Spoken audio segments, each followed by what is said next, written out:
Hello and welcome to the Let That Shift Go podcast. I'm Noel. And I'm Lena. And this is where we talk about the good, the bad, and all the shift in between. We'll just talk mad shift. Let's get into it. And on this week's episode, what the hell is a mental diet? What are we consuming? What are we watching? Mm-hmm. What are we absorbing? How is it feeding you? Is it nutritious? Yeah. But first, let's get into these Skin Deep cards. Okay. This is from the Friends edition. You want to go first or me? Sure, I'll go first. Okay. So my question is, when was the moment you decided to get to know me better? I guess... when was the moment I decided to get to know you better? Well, I guess the moment I decided to know myself better. I love that. Yeah. Right? Because they always say you can only meet somebody as deeply as you met yourself. Mm-hmm. And I felt like I really did know you.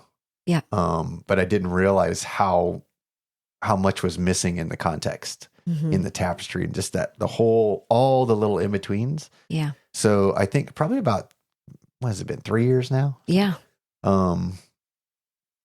Yeah, it was probably a pivotal moment when I started to realize there was more to myself. And then I was like, well, there must be more about you.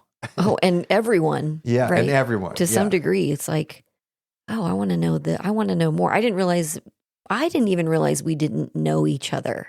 I would say you are the first person to make me want to know other people more. Does that make sense? Like, oh yeah. It was like, oh, okay, this is all right, you know. This is all right. This is not too bad knowing people. There might be something really good on the other side.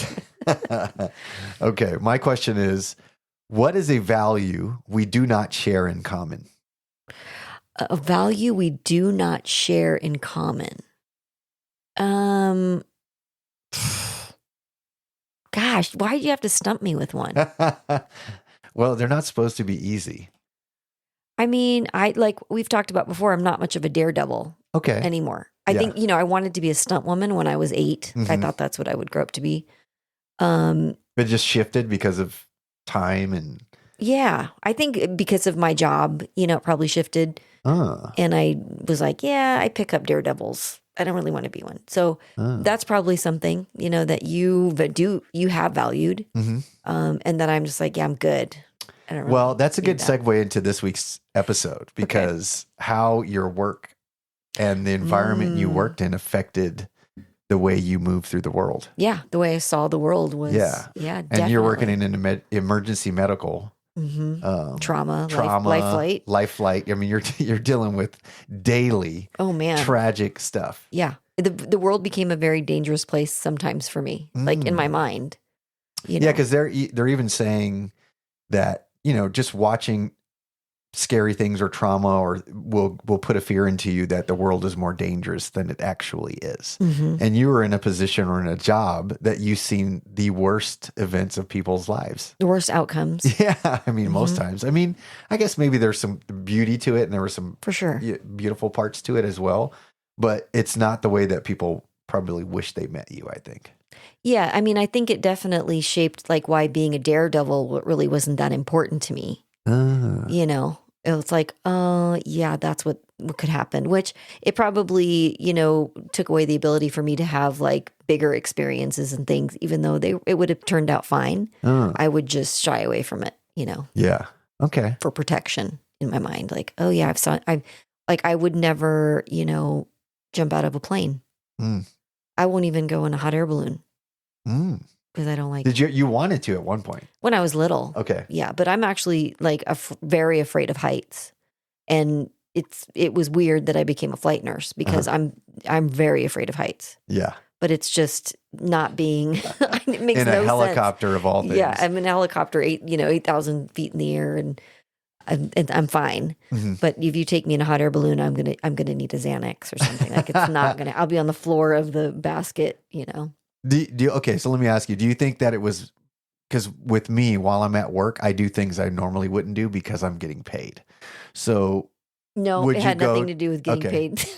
Well, I'm saying, you did it because it was a job? Like, in other words, would you go to Hawaii and then take a helicopter cruise around the volcanoes on purpose? Oh, you would? Okay. I did. Okay. Yeah. I think it was, there's a sense of like, I don't know, I'm inside of something. Okay. Like I'm Strapped in. strapped in. Okay. Yeah, that's different. There's a whole different You're thing. not afraid of flying. I'm not afraid of flying. You just don't want to jump out of the plane. I don't want to while be in it's flying. control of what my body's doing. I got it.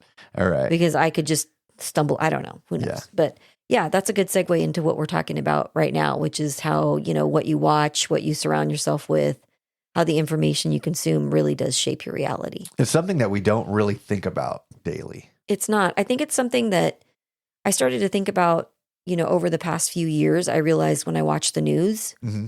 it actually affected me. Mm-hmm. And I remember hearing someone say, it was on a show called Chasing the Present, and they said, you can't change the news, but the news can change you. And that really stuck with me. Oh, wow. I never heard that. Yeah. And I was like, wow, that's true. It's like I could watch this and then it will tell me about how dangerous the world is. What I should pay attention to and what I shouldn't. And I mean, there's a reason they call it programming. Yeah. And that stood out to me too. I'm like, wow, we've called it all TV along. Guide called it programming. It's a TV guide, and this is what for your next program. Uh-huh. And what is the programming? And it's like it's literally programming. It is programming your brain. Programming society. Yeah, programming. How we view reality. Uh-huh. Whether it's the media, news, even the people around you, they're going to impact your mental health, Mm-hmm. your perception of the world, your overall energy, and how you carry yourself in the world. If you're more fear-based, more negative, more biased, all of those things are going to affect your mental health and how you show up in the world. Mm-hmm. And nowadays, you even have, social media that's built on algorithms that is meant to affirm whatever it is that you believe or you most like watching. Uh-huh. So you get more of that to just, kind of impound those beliefs into you and be like, yes, this is absolutely true. Everything I see is telling me that it is. Yeah. So not only now do you have TV Guide, or we used to have TV Guide, right? Yeah, And programming. yeah. Now you have where you are actively on social media looking for things that are piquing your interests, which when it knows that you've spent 1.5 seconds on it, it'll send you more. Yeah. So it's just kick affirming in. like, yes, this is absolutely true. I mean, there's times even when I'm looking at if I'm on social media or if I'm watching something and I'm getting mostly things about consciousness, Uh-huh.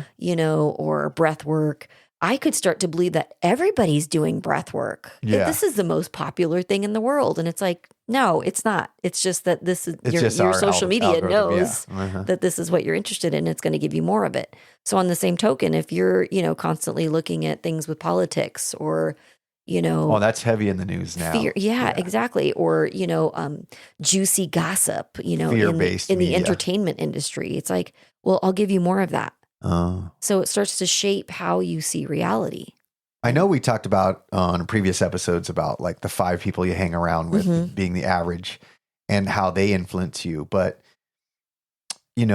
what we watch on a daily really sets, like I could be watching, I don't know, I can think about this the first time I watched Rocky. Mm-hmm. Like afterwards, I was so pumped and wanted to fight somebody. You know what I mean? Like, yeah, I mean, I could just hear the theme song in my head and like, da, da, da, da, da, and I'm just thinking, oh, I'm so pumped right now. And just recognizing how that revved my system Mm-hmm. to be in a different state of mind. Yeah. Then I can't imagine, right now we're watching so much media about politics and things going on in the world and it's a lot of negative stuff and a lot of people out there are being negative towards each other. Yeah.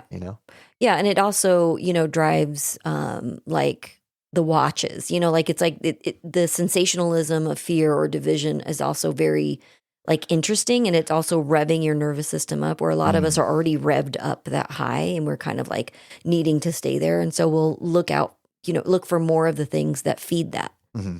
And then even, the people that you're around, like there's a reason why sometimes you feel more drained when you're around certain people. Yeah. And that really is, it's speaking like to the energy of the people that you're around. It doesn't mean they're bad people. No. It just means they're not on the same vibe with you. Yeah. There's like a energetically. discordant Mhm. energy. And so at the end of that, you may feel like, when I'm around this group of people, when I leave, I feel more energized. Yeah. I feel like woken my up cup and- is full. Yeah. Yeah. But then you can be around another group of people or a person and just be like, every time I'm around them, I feel depleted and like I immediately need a nap. Uh, I remember There were times I would be around someone and I realized that every time I was around them, I would get sick, like within a week. And it wasn't because they were coughing and sneezing. It's just like, I just felt drained, completely drained. And it was like, wow, there's something here. And had to really look at like, is this actually the best thing for me? You know, it's really just coming into a sense of mindfulness about what you're taking in. Like a personal audit. A personal audit, yeah. And really thinking of like your brain, like your mind above your head is like a mouth, you know, and it is eating and consuming. Like your brain is eating and consuming. If you're making an analogy to food, you know, like what we consume, you know, changes how we look and how much we weigh and all those things, even pimples and all the bad stuff. If you don't eat right and take care of yourself, you feel sluggish. So why we don't automatically make a correlation with our mental diet. Yes. How that affects, you know, our creativity, our happiness, our viewpoints of the world, all those things. Or even like what you're willing to go do, right? Because if you look at anything about like, I mean, I remember we went to Peru. It was probably 2 years ago. And at that time, you know, if you looked on the news or anything, it was like, don't go there. It's dangerous. There's, you know, war breaking out. There's all these things. And it was like, I mean, how do I know that that's actually true? And we ended up going and it was not there, right? There was nothing. It was like the best trip ever. And I thought, gosh, if every time I just listened to anything that was only available on social media or the news, if I based all of my decisions off of that, I probably wouldn't live. Yeah. I would just stay in. Like if you think about, there was a movie, you remember The Truman Show? Yeah. I would highly suggest anybody who's listening to this, like just go watch it again. Yeah. With Jim Carrey. And I remember when I watched it way back then, I really didn't get it, but it was about somebody who was like growing up, you know, was born on a movie set and they had created a whole movie set that looked like life. Yep. And so he lived his whole life in this movie set and everybody in it was actors. And in it, they would just send in programming, like to make sure that he didn't want to leave there. Yeah. You know, so as soon as he thought about, I'm going to go to Fiji, that sounds cool. They're like, oh my gosh, cue the news about the plane crash. Yeah. Cue the news about how dangerous this is. Put it on his radio, put it on his TV so that he would hopefully go, yeah, I probably shouldn't go. Because if he did, he'd realize that he was in a movie set that none of this was real. As soon as he did a fear assessment because of the programming. Yeah. Yeah. Yeah. And you start to see all the programming around him, you know, and all of the ways that all the outside influence or all the outside things are trying to influence and shape our reality of the world. The other thing is there's something called a mean world syndrome. Have you ever heard of this? No, today is the first time I've heard of that. So it was something that was coined by Professor George Gerbner. And it was a part of the cultivation theory that this was back like, gosh, what year was this? 1970s. 1970s. Oh my gosh. So it was about how when people watch the news and they constantly tend to perceive the world as being just far more dangerous than it actually is. And that they're like crime dramas, sensationalized stories, that you can develop this really distorted perception of reality. So you're thinking threats and conflict are far more prevalent than they truly are. I'm not saying that there aren't those things in the world, but when you're constantly allowing yourself to consume that, your mental diet is the news, you are going to have your nervous system will probably be completely dysregulated. Yeah. And then, you know, how are you going to be behaving in the world? How are you going to be treating other people that maybe the news are telling you are dangerous or they've done their this and that? And then it's just grouping people into, you know, groups or themes, but not based on actual truth of an individual. And so when you're out in the world, there's a lot of fear, anxiety, mistrust, and just polarization, right? And this is in the 1970s. And look at what's happening even right now. Yeah, when news and media and the access to it from the 70s to 50 years later. 50 years later, and here's what we're doing. And now we have social media. Yeah. And it's amplified by this phenomenon. So it's constantly just feeding the users with alarming content and algorithms that are just really designed for engagement. They just want your attention. Well, yeah, fear or those types of things sell. Those are the things that grab people. They do. In the media, tonight at 11, three like people found dead, you know what I Yeah. mean? And you're like, oh, I got to see this. Why? Yeah. You know what I mean? Why? But there's got to be some kind of balance, because when I was hearing you say that, I was also thinking from my old school style of thinking, which was, all right, yeah, but then if you're not watching it in the news, you don't know what's going on. So you're just being oblivious to the world. So where's the balance there? Because is it the fear driven? Because I also was reading like, it's about regulating the type of media you absorb and making sure it's fact-based stuff that's based in fact and not based on fear. How easy That's is it not now? easy, actually, because everybody who's on social media, and especially I see the way that my kids absorb media, it's through TikTok, Instagram, YouTube. And these are just individuals who have their own opinions. They don't have to be verified. And they're not professional broadcasters per se. You know what I mean? And even then now, I feel like when we were younger, we did probably put more trust in professional broadcasters, quote unquote. Professionals, period. Like a doctor, I would be like, well, they know better. Than now I'm like, be skeptical and ask some questions. Yeah. Just ask some questions. Yeah, that's the thing. And I think the balance is, what I like to look at, because I stopped watching the news a long time ago, and it was really hard for Armando because he still would watch the news. And I would see him be more agitated. And I would say, just stop watching it. Like, I don't want to walk in the room and it's on because it just feels like noise and it feels like intrusive noise. So I would just ask, like, please don't have it on in the house. It just brings my mind into things that just doesn't need to be concerned with. Yeah. And what I realize is like, if there's something that I need to do something about, I want to know about it so that I can help, right? There's something locally that's happening and there's something about my specific set of skills or what do I need to do to be able to help. Yes, I think that that's something I'd want to know about. But if there's something going on somewhere that I have no control over, I can't even vote in a way that helps it. I can't do anything about it except deposit my own fear into it. Then there's no reason for me to just consume it and sit with it and allow it to be in my system. Because I do think that there's a collective consciousness. And if I go into a place where I'm constantly watching that stuff, when I can do nothing about it, I'm just depositing more collective fear and actually feeding that thing. So for me, it became about mental health, and about focusing on what are the things I actually can do something about. And that became very clear. What can I actually do something about? I can do something about who I am as a person and how I treat people. And, how I show up in the world. I could actually do something about that. I could actually help the people that are around me, ask them, what do they need? And that's how I can actually, I can contribute to something in society, right? If there's something that I need to vote on, I will vote on it. I will use my voice that way or speak up for someone. But just watching the news to see what's happening on the other side of the planet that I can do absolutely nothing about is actually so damaging to my mental health. Is there any balance to that? Like I know about things right now. I hear the way you're talking, and it's almost as if news period is a turnoff. It's news period is completely a turnoff to me. And so for myself, I don't have news. Like we would have news on the TV sometimes for dinner, and we could hear what's going on in the background and all that stuff.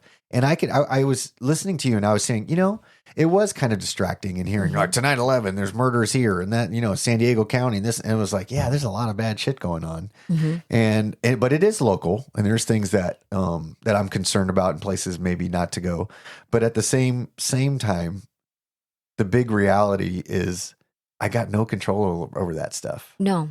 And I can absorb media in a different way. I do kind of pay attention to some headlines. I read stuff rather than watching a show. I don't know. It's my own opinion that I feel like the written stuff is less biased for some reason, that I'm able to consume because there's less, I don't know, ego and characterization of it all. Dramatization. Yeah, exactly. So I'll read some highlights. I almost, if I had to compare it to like sports, I'll watch the highlight reels of like NFL highlights. You know what I mean? The red zone. I'll watch news like that because I don't need if there's something that I'm interested in, then I'll dig a little further on that. But for the most part, generally, I'll just let it all skip by. Yeah. I think it's looking at like, what do I actually need to know, like you're saying? And what is just me being interested in something salacious? Like, is it actually feeding me? When we talk about mental diet, like even just thinking about, is what you're watching actually nutritious? Yeah. Is it nutritious for your brain? Is it nutritious for the way that you live your life? Then for me, if it's not, then it's not. Yeah. You know, and I find even now I'll see something will pop up and, you know, it's about like how, you know, even the entertainment industry is just falling apart, you know, and how people you thought were great are not so great. They've had some really weird habits. Yep. And I think, oh gosh, yeah, I used to watch that. And what are they doing now? And then I'll stop myself and I'll go, why do you care? Yeah. Like, why is this taking up any mental space in your head? Especially for celebrity stuff. I've got no time for that. But it really feels like a guilty pleasure sometimes. Yeah. And so, but I catch myself and I go, yeah, do you actually need to know this? It's like, no, I don't. I could take my time right now and I could go do something way more productive or something that actually feels good in my body, or I could call a friend or do something positive. So it's just balancing that out. But you are constantly bombarded with information that does not concern you. Yeah. And it's shaping the way that you view the world. So it's just taking even the most minute amount of responsibility for what you are consuming with your mind, you know, just like you would hopefully food, you know, to some degree. I wish there was a caloric intake or you know, like how they have on the side of a box of cookies, they have all this many grams of sugar and this and that and all those. They should have that on TV shows. Like, it's going to have this much of this in here. This much nervous system dysregulation. Yeah. This is at an 800. Instead of just like nudity, sexual content, vulgar language. Your violence. energy will be depleted by 8,000 kilobytes if you watch this. Yes, yeah. Like, that should be a warning, right? There should be a quantifiable number. Yes, because you know, if you watch Animal Planet, it's neutral. Oh yeah, like you're like, you might get happy actually. You probably are going to feel happy, but you're likely not going to feel that bad. Yeah, you know. So it's like this feels good. Yeah, I can't do anything about, you know, going out into the, you know, gorillas or whatever, but at least I didn't bring myself into a deficit by watching it. You know, so I think it's just really coming into a place of thinking about what uplifts you or what drains you. You know, and then starting to create some boundaries with news and with social media, you know, and the big thing is like, don't start or end your day with news or doom scrolling. And those are hard habits. And the only one policing it is you. Yeah. Doom scrolling is still a thing for me because I still consume a lot of stuff on social media. Yeah. Not so much news, but just, I don't know, self-help stuff, things that actually, you know, bring me some curiosity to different topics. And then like an expansion. Like an expansion. So I guess it really depends on how you're using it. Not that I'm using it better than everybody else. I mean, it just happens to be what my algorithm now is. But even like I told you before, I try to get out of that self and help stuff and go into fantasy, and I still find myself in there. So, you know, it's going to find you no matter what you do. Yeah, but I think if you just don't go to sleep, like in your mind, I'm just doing this like a robot. It's like to go, oh yeah, okay, let me check in and see, like, is this actually something do I need to know this? And is this nutritious for my brain and for my body? Yeah. And let that be like a filter that you run things through and start changing your own algorithm. Well, we talked before about I used to listen to podcasts all the time that were true crime podcasts. And what I recognized later was that the reason why I was listening to them was because of the familiarity of trauma and chaos. And part of it was like, oh, their life is so much worse than mine. Mine's not that bad. And so I was using it as a tool, as a coping mechanism, actually. Yeah. You know? But realizing that coping mechanism was one, building fear in me and continuing the pattern of anxiety and stress and all those things. Or even cynicism.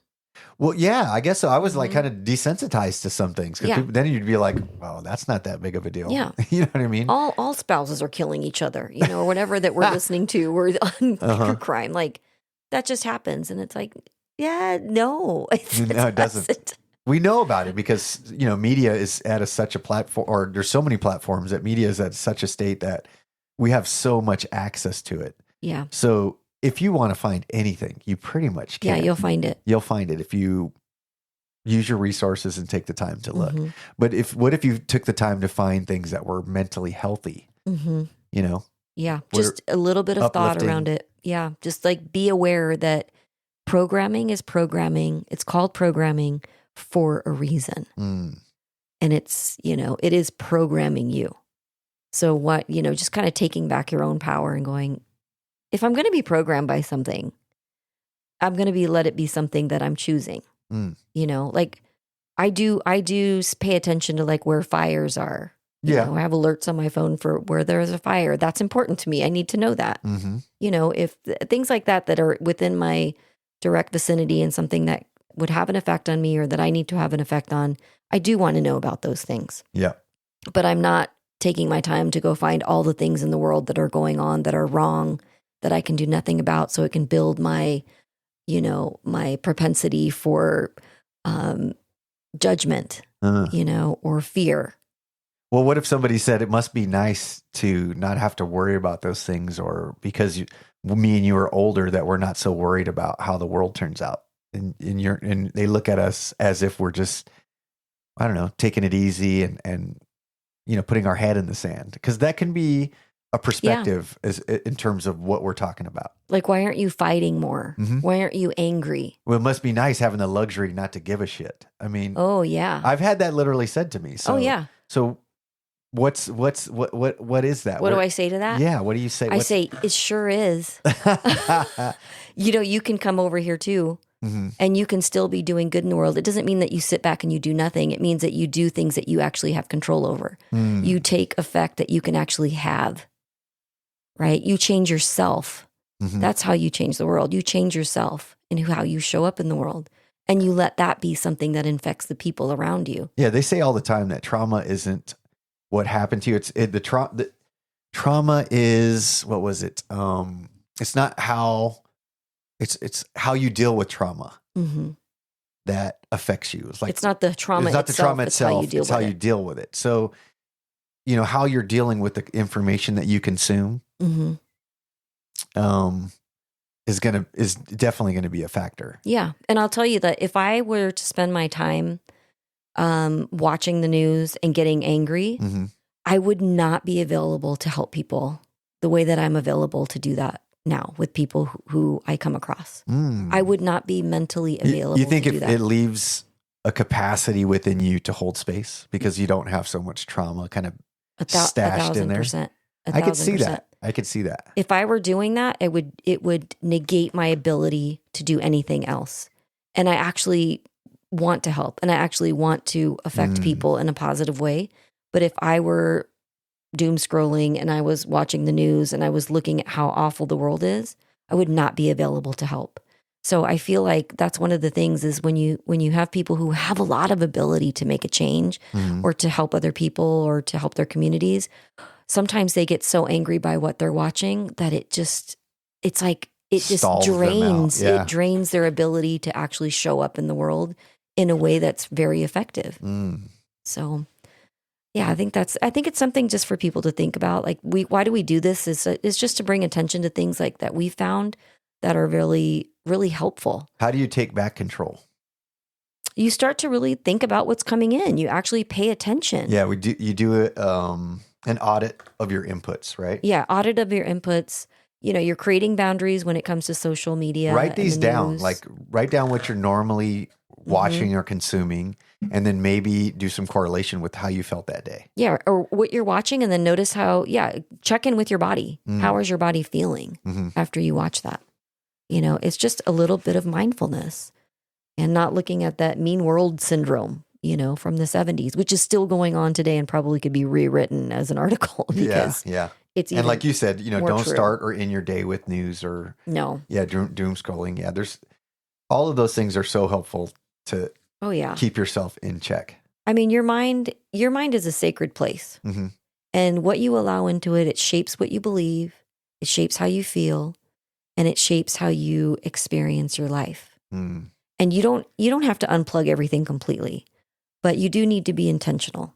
And you need to ask yourself, is this input making me better, or is it keeping me stuck? You want content that inspires and educates and uplifts you. Yeah. I mean, this week, just pay attention to how you feel after consuming news, after consuming social media, or, even conversations that you're having.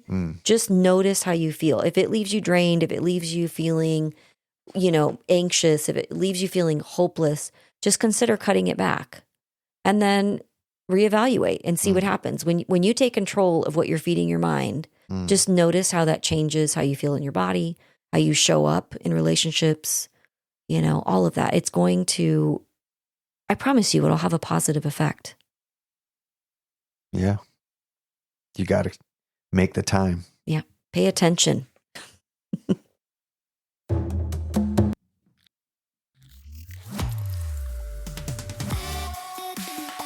All right. That's been another episode of Let That Shift Go podcast. I'm Noel. And I'm Lena.